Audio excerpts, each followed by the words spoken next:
PBB Binsoy, actual na paglabas sa bahay ni Kuya, mga sponsor na magbibigay dumadami.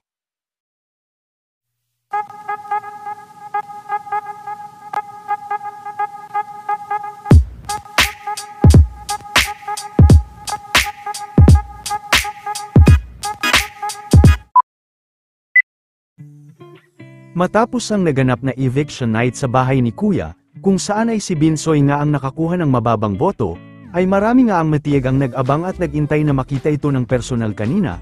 Inabot na rin ng halos alas 12 ang naging paglabas nito sa bahay ni Kuya, sa kanyang paglabas din ay nakalista na nga ang iba't ibang mga business owners na nais-sponsoran ang mga pangangailangan nito.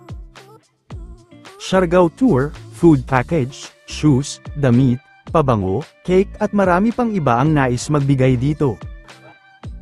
Nasa labas din ng bahay ni Kuya ang mga pinsan ni Binsoy, ayon sa kanila ay doble ang sakit dahil bukod sa na-evict ito ay ang dami pa nilang naririnig na pangbabash.